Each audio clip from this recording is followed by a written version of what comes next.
In this episode, we speak to Sarah Hills, change specialist and founder of Carpe Omnia Training, about agile organisational development and effective leadership. We explore the intricacies of implementing behavioural change in organisations, particularly when introducing best practices.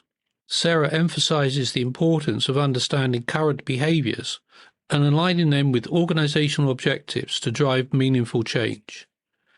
We discuss the concept of organisational agility and its significance in today's businesses. Sarah shares insights into the mindset shift required for successful agility implementation, stressing the need for clarity, skill development, and visible sponsorship. She gives us her perspective on the STAR program, highlighting its innovative approach to empowering managers and fostering a culture of engagement and self-sufficiency. Listen in to gain valuable insights on navigating behavioural change and fostering agility. Welcome to this episode of Implementing Best Practice in Business. We're here to help you and your organisation understand and implement global best practice to help you face the business challenges of today. Join me, Richard Pharro, CEO of APMG International, in talking to leaders and practitioners who have applied these frameworks and practices to boost their productivity. They're here, willing to share their knowledge and experience to help you learn from them so you can do the same to make you more competitive in today's market. My guest today is Sarah Hills. Sarah started her career in banking over 20 years ago, but quickly realised her passion and strengths were in understanding individuals and teams and adapting her management style to challenge and support them to succeed. During this period, she's fine-tuned an intuitive ability to comprehend and motivate others. Following various leadership and change roles in different financial institutions, Sarah moved into consultancy where she worked in several different industries, supporting various change initiatives. She then joined a training company, and after learning the ropes, in 2020, she started an accredited training company of her own, Carpe Omnia Training, or the mindset to seize opportunities and succeed, which clearly aligns with her passion to encourage others to be able to do so. Not standing still, she recently acquired a long-standing accredited training company called Cube, and is determined that both Carpe Omnia and Cube will go from strength to strength by placing the heart of the learner in everything they do. She supports the training industry as chair of ASTA, the Association of Training Excellence, where like-minded training providers come together to ensure the quality of training is as it should be. She has a very impressive professional track record, but her real joy and best privilege is looking after her 8-month-old little boy, Marcus. He fuels Sarah's determination to make the world the best place it can be, and if she can make a difference with the training she provides, then that's a good start. Welcome, Sarah. Hello, a privilege to be here. So, Sarah, you work with a lot of best practice products, you work in a lot of organisations, you have an experience of training people and also being in the front end of putting things into practice. So when introducing best practice in an organisation, how do you help your clients deal with the behavioural change that is needed? I think what's fascinating is whenever I have those first meetings with any organisation, they're very clear about actually what it is they want to achieve. But what they're not so clear about is actually the reality of what's happening in the organisation at the moment. And for me, it's very much about establishing that trust and that openness. So we can actually go right back to the beginning and understand the behaviours that are currently happening in the organisation, what the reality is of what people are actually doing to do their daily tasks and the kind of behaviours that underpin those, and then enable them to understand that if what they're trying to achieve is actually going to be impacted upon what's currently happening, with the best will in the world, they're not going to get there. So it's enabling them to understand that it requires patience, it requires the right investment in change and people to be able often to actually move forward to achieve what it is they need to. And if they don't understand the behaviours and align the behavioural change, the change will fail. It really is, to me, that black and white. So that sounds more like a consulting initiative for consulting support rather than a training support. So do you have many clients that take you into that trusted position to enable you to do that analysis before you actually start to deliver appropriate training? I think so. And I think it's because I've built that rapport. And for me, we have lots of training providers, as you know, but I very much want to do what's right by my client. So I'm happy to engage in those conversations because it could be that actually I don't have the right thing to offer, or that actually they need to start at a very different place to what they thought. And it might mean that actually they need to think about different things that they were considering. So by having that relationship, I see it as my responsibility to do what's right by them. And that's how they let me have that kind of consulting approach. So we can actually work together. What are the best training needs for them? And actually, if it's not aligned to anything I deliver, that's okay, because I will know someone who can. I mean, that's fascinating. See, I can really understand that somebody who says, thank you for the opportunity, but I don't think I got the skills or the products that you need. When you say that to a client, does that grow your relationship with that client? Does that sort of embed your relationship? Do you get more business from that client? Or do they look at you and say, well, thank you very much, goodbye, we'll find someone else? No, it definitely does grow the relationship because they know actually that I have the best of their interest in what I'm doing. And I will keep in touch because I genuinely care. So it's not a case of I'm handing them off to somebody else. I will keep in touch with them and actually say, how is it going? And like I said, it might be they start somewhere else, but there will be a time, I'm sure, that I will be part of that journey because they effectively will need change management, they will need leadership, they will need project program training, and that's where I can step in. So on the occasions I can't help, we continue that relationship and they respect me for it. And a lot of the time, I'm fortunate that I can help. I mean, it's a great business model and it's a great approach. But how do you think you're going to scale it? Yeah, isn't that about Sarah's relationship with the client? So what happens when you've grown your businesses over the next couple of years and you've got more clients, you've got more engagement? How easy do you think it will be to instill your ethos into people who work with you, so they can provide the same service, the same approach to clients? Yeah, it would be really hypocritical of me to be effectively talking about people, leadership, and culture, and exactly that, not have the same ethos throughout my organisation. So a lot of it's to do with the recruitment of my people. I recruit people who have the right attitude. I really believe if they've got the right attitude, I can teach them things that they will need to learn. The same with trainers. I hold a high benchmark. I will not have trainers that have not lived and breathed a lot of the things themselves. And actually, that's something on my agenda as well, to grow the trainer network for the benefit of a lot of training providers, because there definitely is a need there. But exactly that, with the trainers, I want to do a trainer-trainer program. So they can, make sure that they're really thinking about the learner's experience and doing right by them, and they're not just, reading through slides and actually not doing what they should. I have had horror stories recently, not through my training provider and certainly not through any of APMGs, I'm sure, where actually trainers have been casted off the premises because they were that poor. And I think, how did they even get to that point?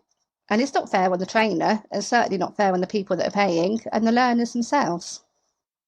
I mean, it is a real problem, isn't it? I mean, as you know, APMG set up in business with an accreditation program to put in some basic controls and standards for trainers. And we try to move that into other areas, but of course you then face other difficulties with that. But it is a real problem, isn't it, about how do you validate a trainer who's actually competent to come in and train your people? Yeah, it's a really tricky one to do because, like I say, you can have people that have the relevant experience, but actually they don't have that emotional intelligence or intuition to actually pick up on what the people are doing or what their learners are trying to actually say, or, facilitate the right kind of conversations. So that's where it does take time. And that's where I'm happy to invest in those people because they're my brand, to actually work on the competencies of how actually can we make them an effective trainer. The same as if the people work for me, I will work with them to kind of coach, mentor, to actually make sure that they're going to be the best that they can be. Fascinating. With all your clients at the moment and everything I read in the press, everyone wants to be more agile. Everyone wants agility everywhere within the business. You know, based on your work, when you're having these briefing meetings with your clients, when you're trying to understand what is the issue they're really trying to resolve, what are the biggest challenges your clients face to be more agile? I think firstly, people need to understand what agility and becoming more agile means. I think we're, as I don't need to tell you, that I'm confident not everybody really understands what it is. So I think that's the first thing. People really need to understand, what it is meant by becoming more agile. And also, I think a lot of organisations underestimate how, what's involved with if they need to become more agile, actually what's involved. They think it can just be a simple kind of, change, whereas it can't. It's going to involve, a huge process. It's going to be very complex, and it needs to start from the top. It needs to think about those leadership behaviours. And actually, there's so much involved in actually, becoming, if you like, agile.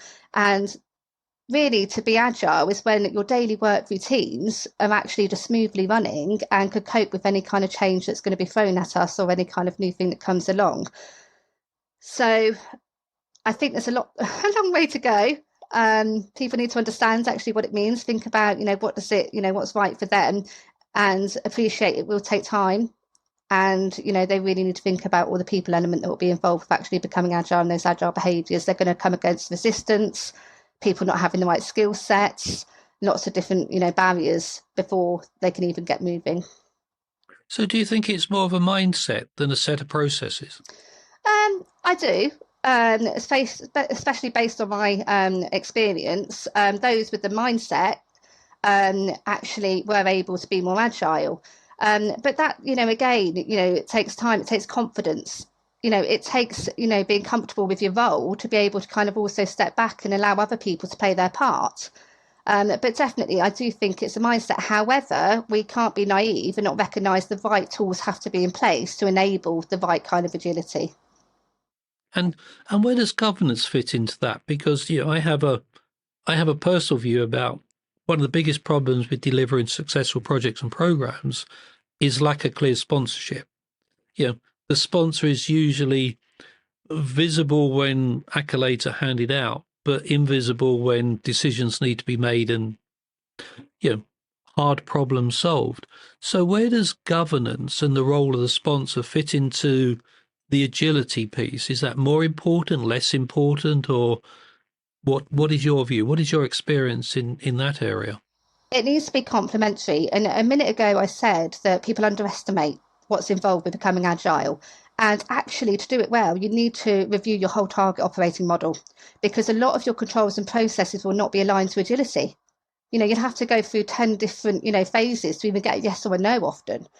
And actually, that doesn't align to agility. So that's where you need that investment to really understand what's involved and align it correctly with how you're moving forward.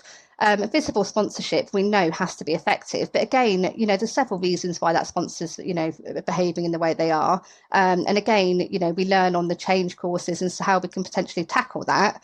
But a lot of it, again, is that behaviour. And sometimes they don't actually know what they're meant to be doing. There's several different reasons, but it does need to be addressed because we have to have the right sponsorship and it needs to be effective. So that can be aligned to the governance and recognising actually, they are there to oversee a lot of the things that we're doing.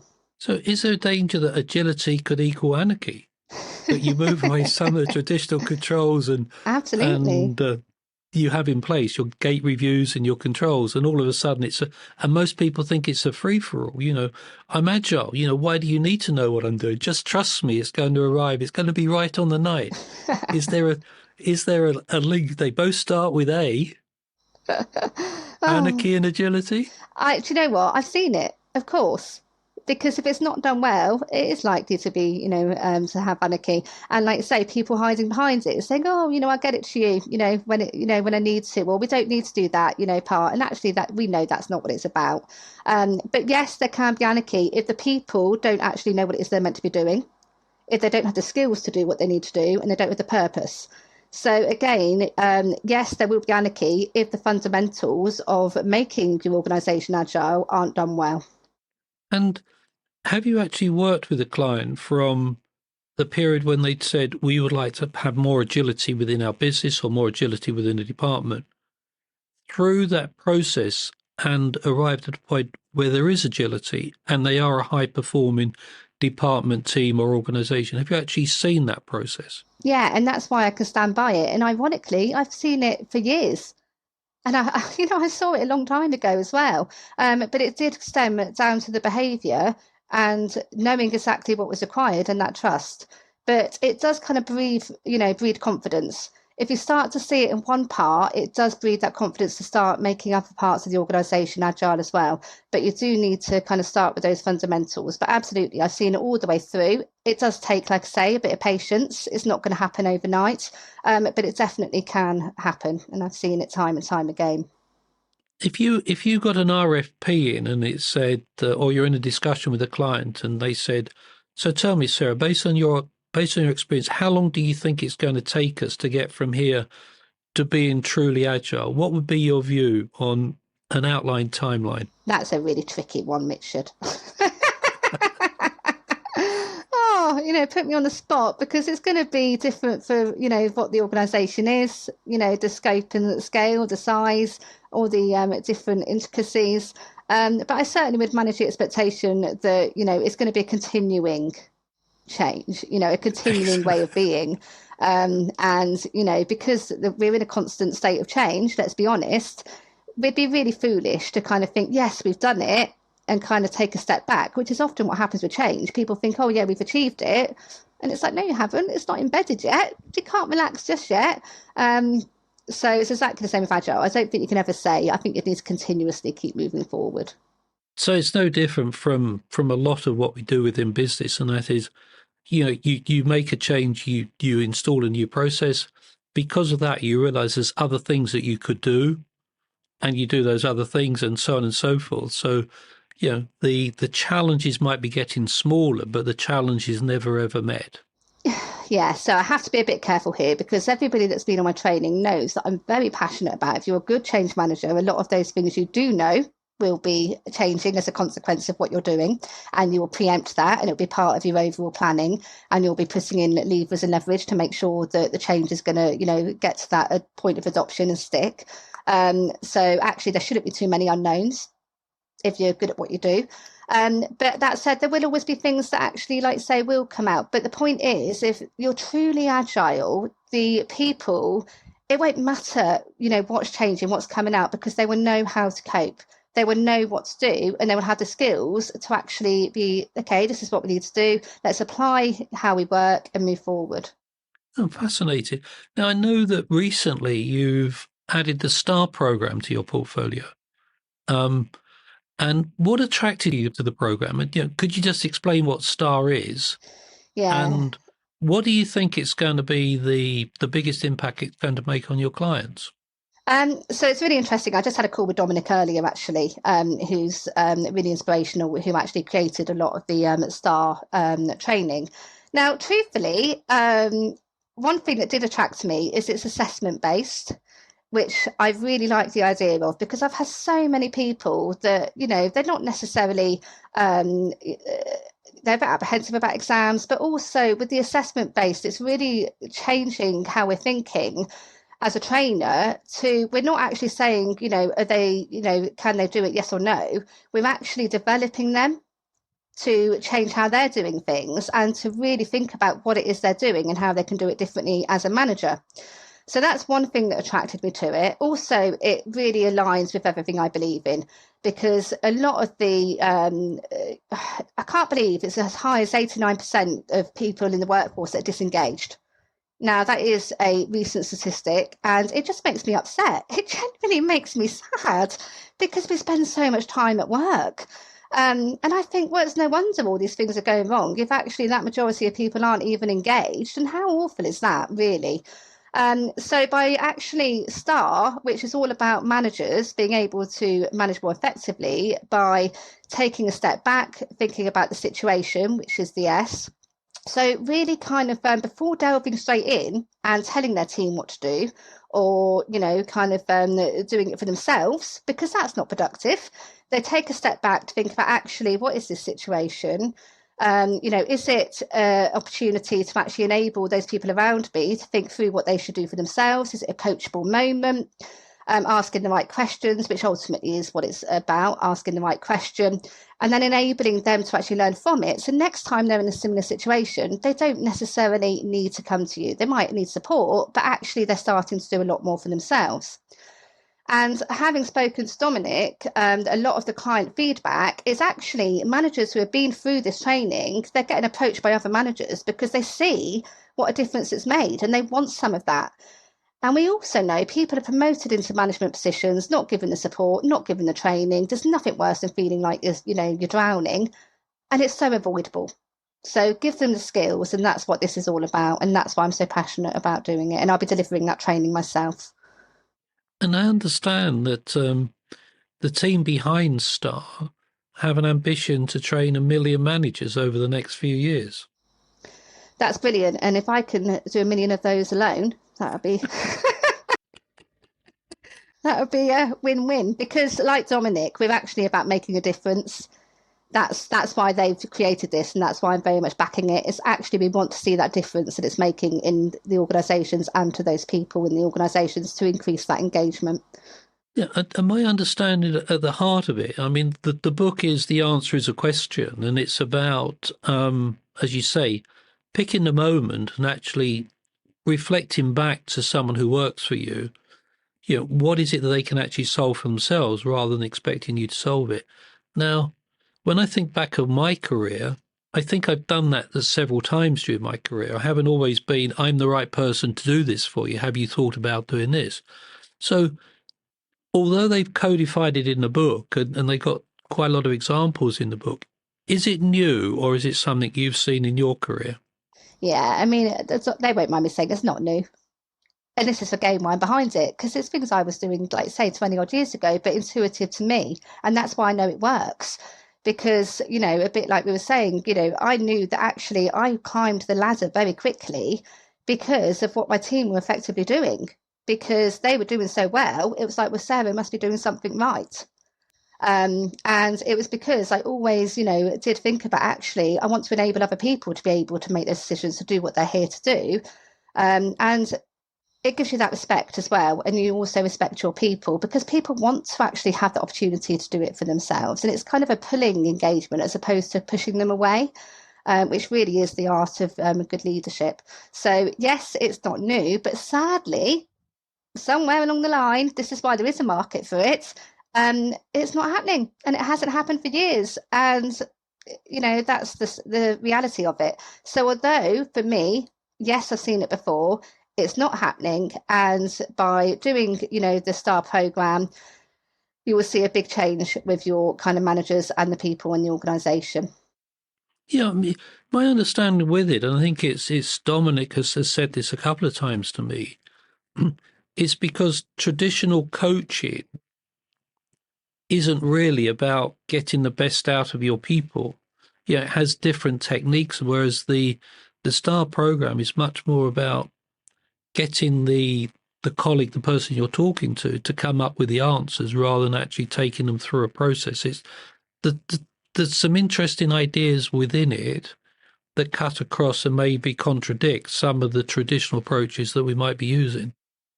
Yeah, and that's the point.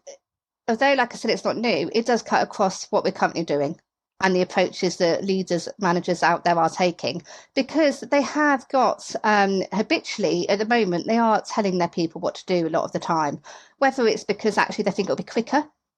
They haven't got the time to take a step back and enable their people to do it, whether there's an element of trust. Lots of different reasons, but intuitively, that's what managers tend to be doing at the moment. So, of course, it's not surprising people aren't engaged. So although it's not new, it will change, like say, how current managers are actually leading their people. And by asking the right questions and enabling people to think it through and have the opportunity to do it for themselves, which is, like say, a lot of what it's about, it's not like say technically coaching, because it's about the person actually at the receiving end as opposed actually to what you're trying to give to them. So it's fascinating. We could carry on talking, no doubt, for hours. I won't take up any more of your time. Thank you very much for finding the time to talk to me. It's been an honour. Thank you, Richard. Thank you for listening. We're always keen to hear your feedback and suggestions for future episodes. You can find all the information in the show notes below. Please visit apmg-international.com to find out more about our accredited training and the certifications that support them that are related to the topics discussed in this series. I hope you've enjoyed today, and I look forward to you joining future episodes while we continue our exploration into best practice and the benefits it brings to global business. Thank you.